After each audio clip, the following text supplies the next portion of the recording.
What's happening, everybody? Trey here, and today, reactions to the classics. It is time for another top 10 list. This time, we're going to get our prog rock on, and this list today is coming courtesy of our longtime patron and supporter, Osman. It's time for the Manfred Mann's Earth Band, ladies and gentlemen. I'm going in here completely blind. No pun intended. I do know Blinded by the Light by Springsteen, and I'm sure I've heard their version at some point, but it's not ringing a bell. But besides that, I'm not familiar with any of their tunes, so I'm excited to dive into this today. Osman did a nice little write-up of the group, so let's just get into these quick facts, y'all. Osman noted they're one of the lesser known, but in my opinion, one of the best prog rock bands of the 1970s. Manfred Mann's Earth Band is a band that started out in the early 70s by South African keyboardist Manfred Mann. He started out in one of the first South African rock bands called the Vikings from 1959 to 61 before immigrating to the UK because of his strong opposition to the apartheid system. Between 63 and 69, he played in the British rock/pop band Manfred Mann, who had several hit singles in the UK. In the late 60s, he wanted to go a more experimental route and started the short-lived experimental jazz rock band Manfred Mann's Chapter 3 before he founded Manfred Mann's Earth Band in 71. The Earth Band started out as a heavy rock/blues rock band with progressive elements before becoming more and more progressive throughout the early 70s. In the late 70s, they became a bit more pop-oriented. In this period, they had their biggest hits. Generally, Manfred Mann's Earth Band have enjoyed greater success in Europe than in America, and especially in continental Europe, they were quite successful. Among the more prominent members of the Earth Band, we could mention Colin Paddington, the original bassist. We had Chris Thompson, which was a guitarist and vocalist. We had Dave Flett, a guitarist who was also a brief member of Thin Lizzy. Mick Rogers, the original guitarist and vocalist. And then Chris Slade, the original drummer. Now he is the drummer of AC/DC, and he has also played in Asia. Manfred Mann's Earth Band is known for doing quite a lot of cover songs as well as a few originals, but they have really made many of the cover songs their own, though drastically new arrangements. So I just wanted to put that out there. I always appreciate when the patrons give us something here to talk about, and their write-ups. I love seeing the passion that y'all have for these groups that you bring us, man. That kind of is infectious and rubs off on us. So let's just get into this list. Before we do, though, if you like this video, you know the drill. Be sure to give it a thumbs up, hit that big red subscribe button, and if you'd like to have us react to something or submit your own top 10 list, you can check out our Patreon page down below. Shout out to the patrons like Osmond who help keep RTTC up and running. And also, the music will not be in the video just due to copyright and just length. You know that we got to get these lists. One of our rules is 60 minutes, so we're packing it as you would expect with the prog band with a lot of music, which I'm excited about. But the link to the full reaction with the music included is going to be linked down below if you want to check that out. But all that to say, enough talk. Let's get into this list here. We're going to start it off with Captain Bobby Scout, which I'm already digging the name here, from the self-titled debut album written by American poet Lane Tietgen. This song is a nice blues rock song from their debut album, and it tells the story of a person being arrested by the Wichita police officer Bobby Stout for dealing drugs. Okay, well, as always, I'm also going to have the lyrics pulled up. Let's enjoy this one, y'all. I want to shout out Osman again for bringing this list. Manfred Mann's Earth Band. Let's get it. All right, y'all, number 10 coming in here, Captain Bobby Stout, which I'm just noticing at the bottom, Spotify has messed up. They say Bobby Scout here. It's Bobby Stout. All right, well, we got one over on Spotify here, but wow, from the opening seconds of the tune, where it was almost like a soulful, like, choir kind of coming in, where it was like, brother, why are you here? Man, I did not expect that, but it was such a cool touch in there. And then we just got into that heaviness of a very kind of bluesy, I guess, inspiration from that guitar work. That's just something that just really blended well together with that vocal performance. And then we had, of course, Manfred Mann, the man himself, able to showcase his talent on the keyboards with a little solo action in there. Again, just working with that heaviness, that propulsive beat that was underneath. And then you have a really cool story on top of that with, Captain Bobby Stout done found me out. Now I owe that man one more year. He came down pocket full of Mexican smoke smoke. Sold it to a man I did not know because I was hungry and I was broke. Again, lyrics just setting me in this kind of rough and tough town. I'm thinking this guy here is trying to pawn off some weed and get some money, man. He's hungry and broke. He needs something. And he then notes, man, Captain Bobby Stout, he done found him out. His partner came down to Wichita town, tried to set him free, but Captain Bobby Stout done found him out as well. Now my partner stays here with me. So not only did our guy here get taken, but his partner now too. I gotta avoid Wichita town because Captain Bobby Stout's gonna be looking for me, man. If he's this intense and ready to bust people, but what a really great introduction to this group right here, Osmond.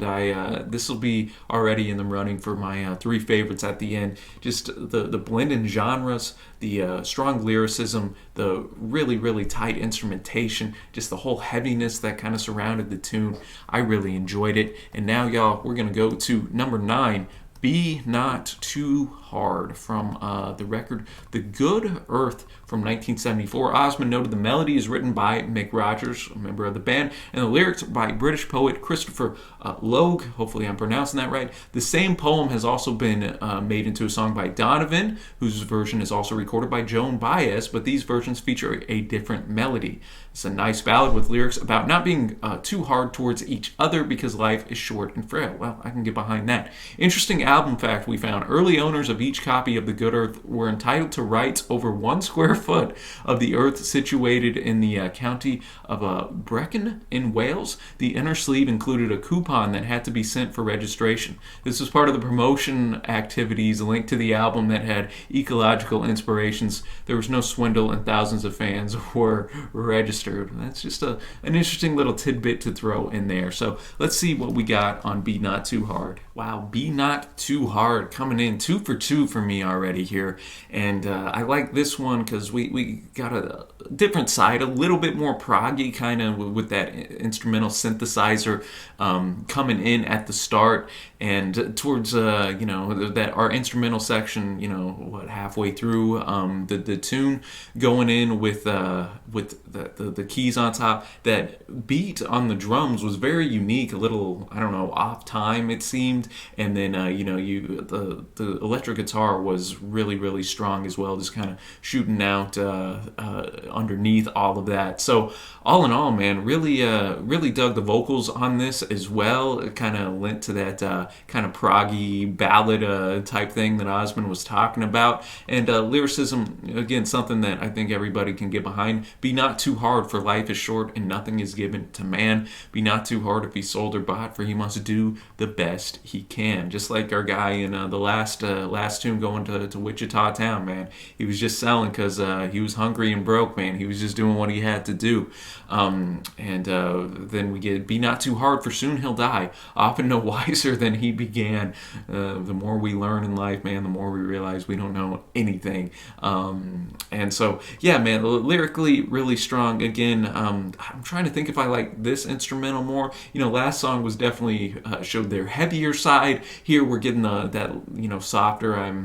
Can see this being a nice single as well from the record. How we like to bands that kind of are really experimental instrumentally sometimes like to go the ballad route to get people in the door, so to speak. And I can see how this could be one of those tunes. So really dug this one. And now we're gonna go to their most famous tune.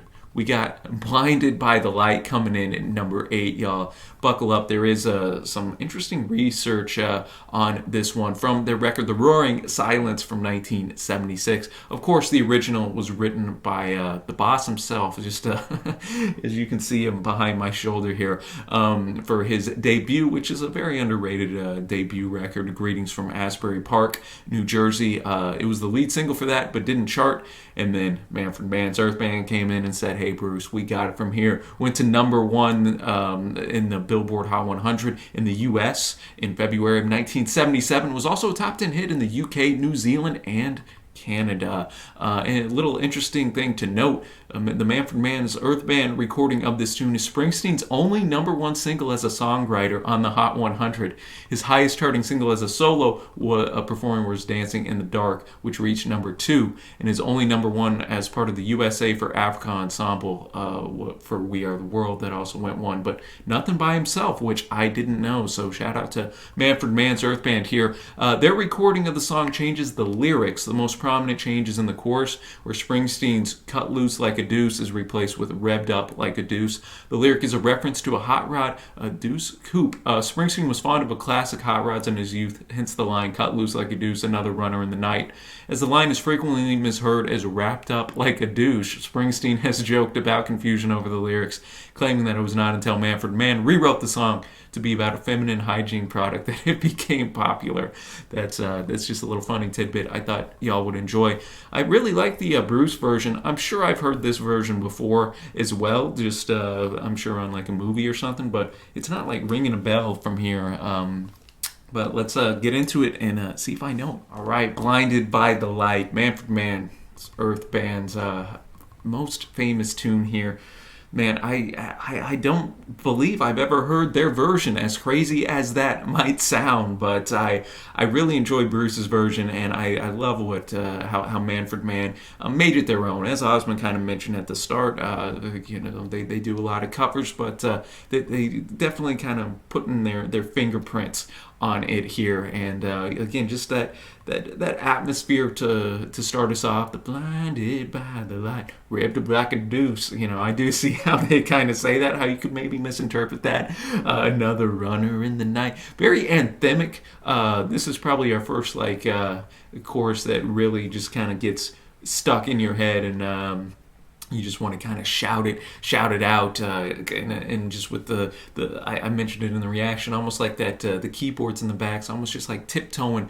It's there, you're just waiting for it to really like go in and break through. And I like how they almost build that tension up with the that was pretty tight. And Bruce Mann brought the rhyming scheme out in this song as well, with his lyricism. The madman drummers, bombers, Indians in the summer, with the teenage diplomat in the dumps with the mumps as the adolescent pumps his way into his hat. Just getting. I'd be curious your interpretation, guys, down below, of what this song is about. It kind of got the sense of just that Americana I'm trying to get with this gal here, this or that. I know some people think it's maybe about drugs, and towards the end, the chorus really was cool, kind of with the call and response, not call and response, but the two lines kind of countering each other. I thought that was tight and just instrumentally really solid as well. Manfred Mann given their a bit of that prog influence. The keys, of course, were the highlight, and still kind of taking some of the best parts of Bruce's version and just kind of injecting it into what they wanted to do with it, man. So an iconic tune that holds up well, whatever version you listen to. And now we're going to go to Solar Fire, number 7 on the list, from the record of the same name.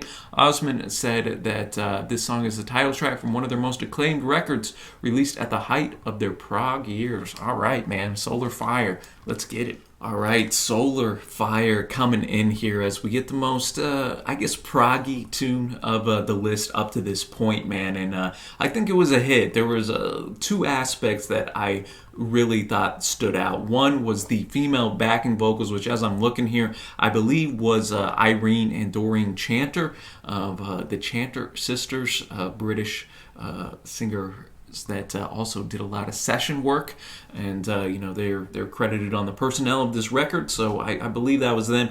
I thought it kind of gave a little sweetness to how this is an intense tune, man. Just kind of how the vocals were delivered, and then my other big highlight was that guitar work, man. That guitar work by Mick Rogers, I thought just just I don't know what kind of pedals and effects he was using, and then the production in the headphones was really nice too. The way it was kind of panning around and almost just screeching out, and then that Manfred's organ was underneath that as well. Some of the best parts of prog, I think, were kind of put into this without kind of getting a bit. Derivative or pretentious, which sometimes prog can do, but this definitely didn't have that, and it just I think it did a good job lyrically, kind of matching up to what the music was. I could just think of the light all around me. Starting from tomorrow, look to the sky. There's a new light dawning, passing you by.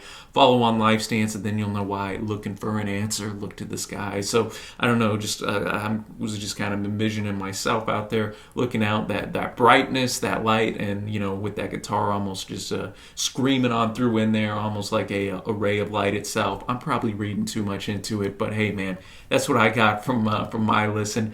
Dug that one, and now we're gonna go to number 6 as we reach the halfway point on the list. We got "You Are, I Am" from Angel Station from 1979, so the latest work we've had from them up to this point. All right, "You Are, I Am" coming in here, number 6 on this list.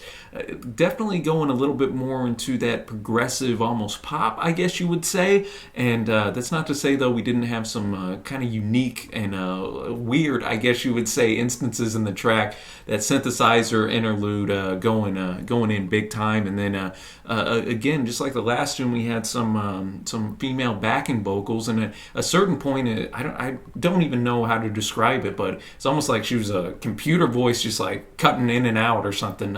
So that was kind of weird, unique, different, which I kind of enjoyed, and just that whole concept of like this person is almost that light in the darkness, that the thing that's holding everything together, something special. That's what I'm getting from this character right here. Again, guitar work. I see we have Steve Waller here. I thought was really strong. Manfred Mann, my favorite. Probably just straight up vocal performance by him up to this point. I thought he added a nice light, kind of that light late 70s chilled out vibe that you hear all the time. He brought his own little spin to that, and some of the lyrics here were pretty big time. You were the last chord in the symphony of the lost. You were the sign between the high road and the low road.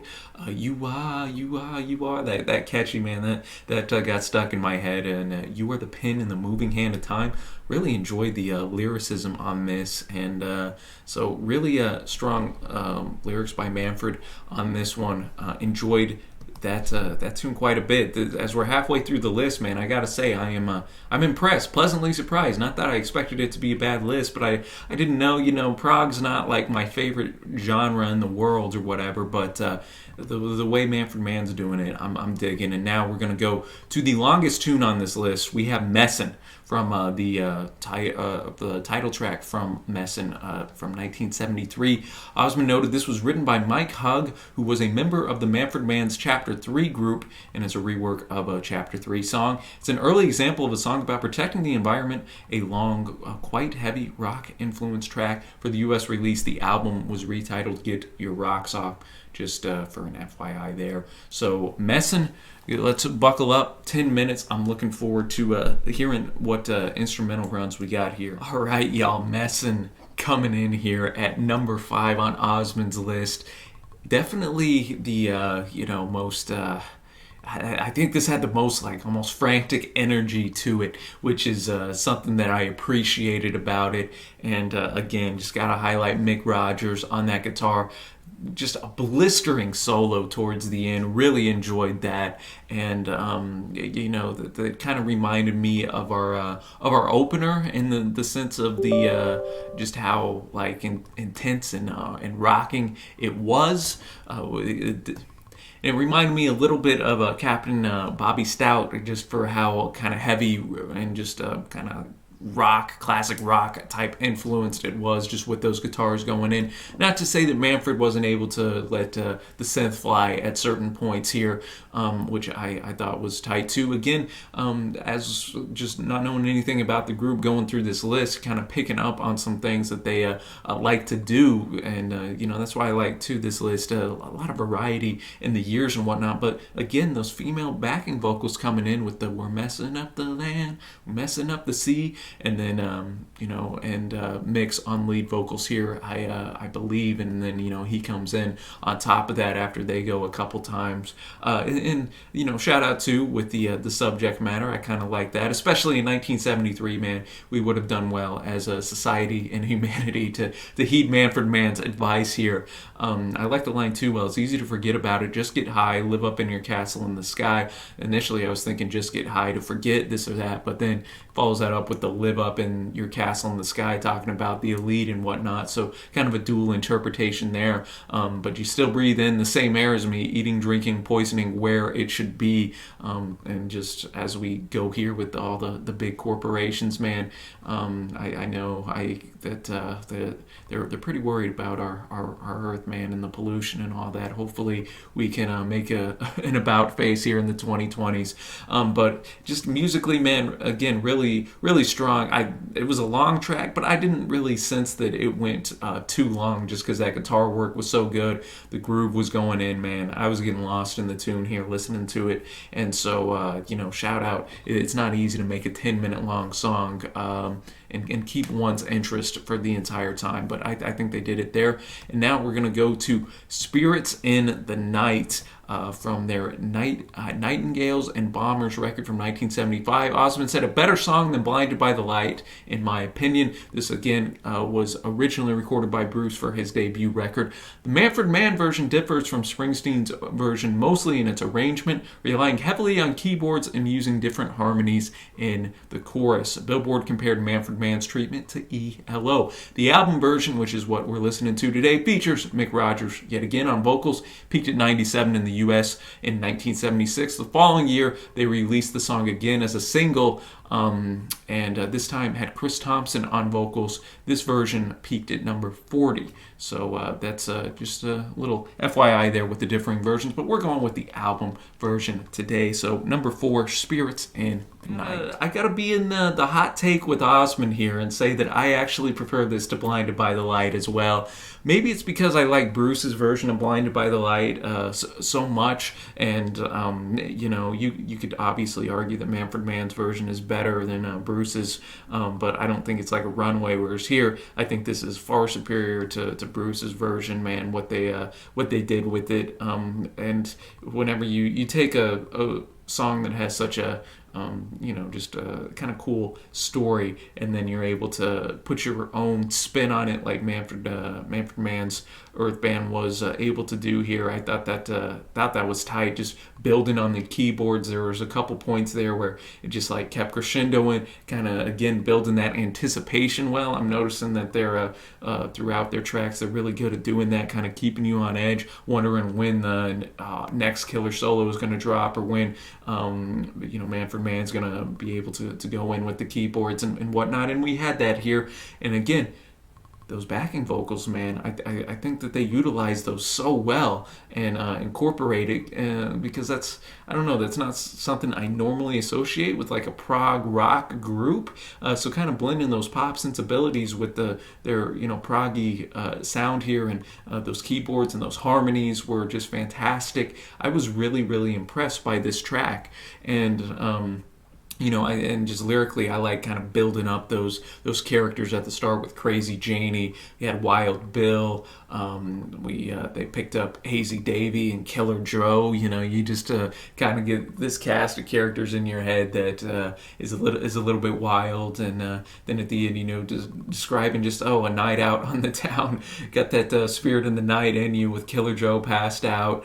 You had Hazy Davy really hurt because he just ran into the lake with his socks and a shirt. Me and Crazy Jane, were making love in the dirt, singing our birthday song. I thought that was tight, man. Just all around really, really excellent cover. Everything you want out of a cover. I think that they brought forth in that regard. And you can't go wrong covering some Bruce whenever you get that excellent storytelling on top of the killer instrumentation. And now we're going to go to another cover of one of my favorites here.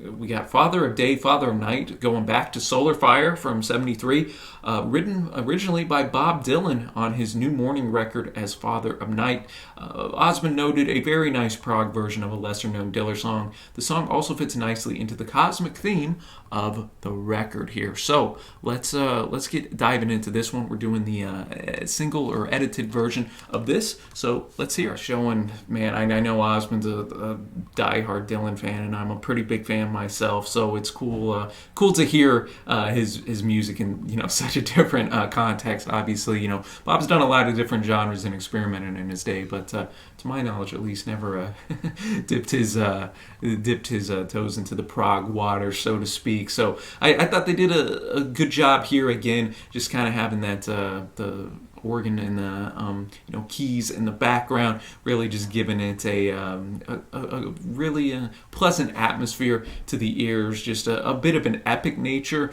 I was thinking, and then of course the lyrics, kind of a spiritual component here. The Father of Night, Father of Day, Father who taketh the darkness away. Just my mind obviously goes to God whenever he's talking about that.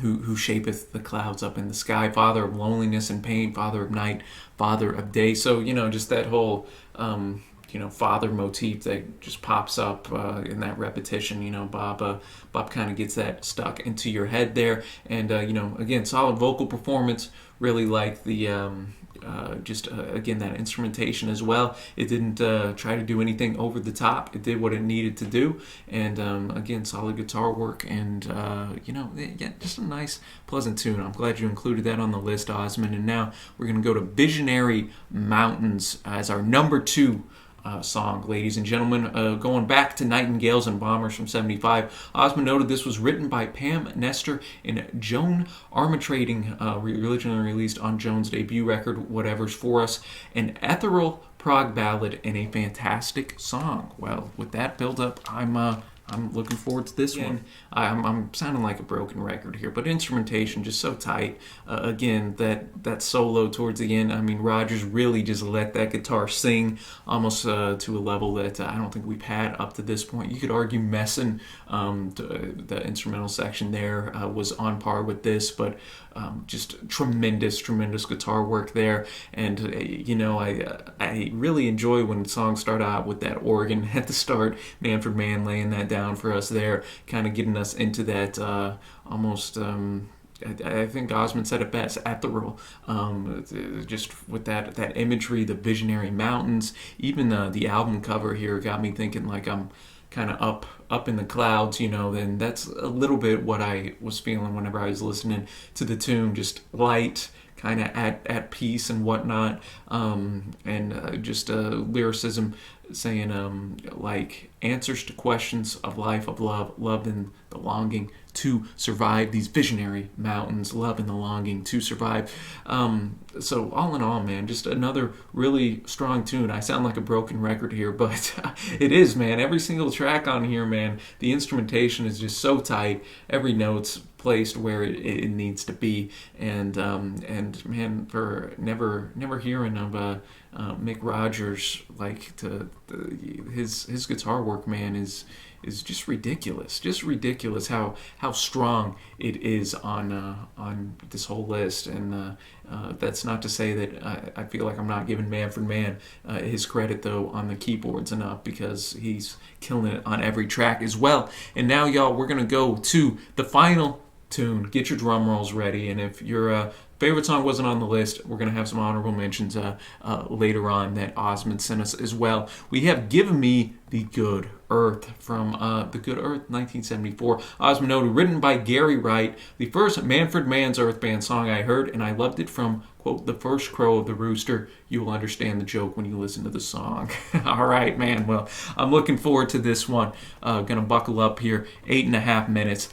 See Osmond's number 1, and then afterwards I'll give my favorite tracks. So let's get Give Me the Good Earth. All right, Give Me the Good Earth coming in at number 1. Osmond, I do. I get your joke now, man. It started off like good morning, from the Beatles with the rooster crowing. And man, again, just a trip of a song with just we had that portion where Manfred Mann was able to put in, and just a side note, he's got one of those names. I can't just say Manfred or Mann. He's got one of those names where it flows so easy off the tongue, Manfred Mann. But I thought his synth was killer, and just that handoff from that to the Rogers guitar solo was just so seamless, and again highlights just how in tune this group is, what the chemistry they have with one another, and again just adding going from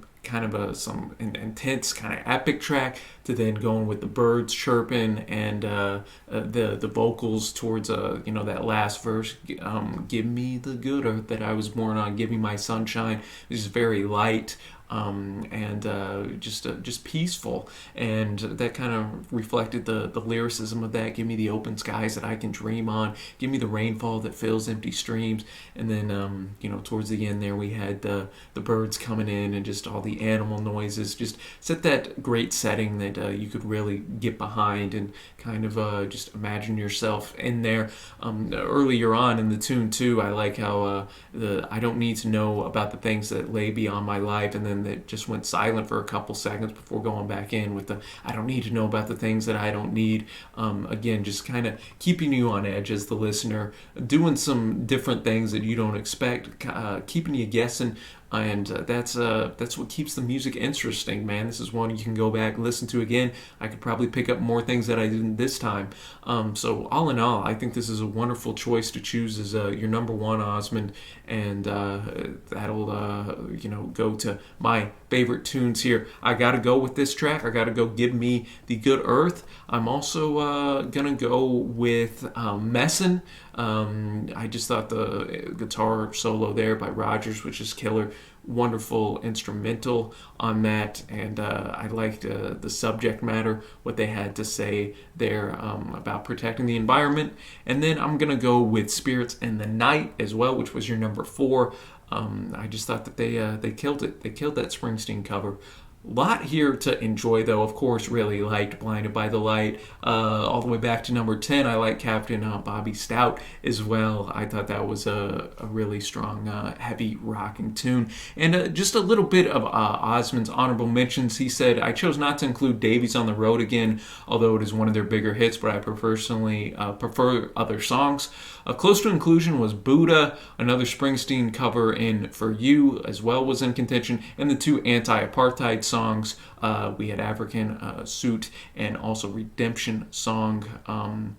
And in the end, though, I didn't find a place for these tunes. As y'all can see, man, just choosing 10, I always tell that to people, that just choosing 10 of an artist that is quality is really, really tough to whittle those down. But Osmond, I think you did a great job just kind of introducing me to the group, different phases of them, the proggy, longer instrumental songs. We had some ballads in there, some heavy rocking tunes, covers, originals. So I think you did a great job, my friend, introducing me to the group, and I think this is going to be the record I spin first from them.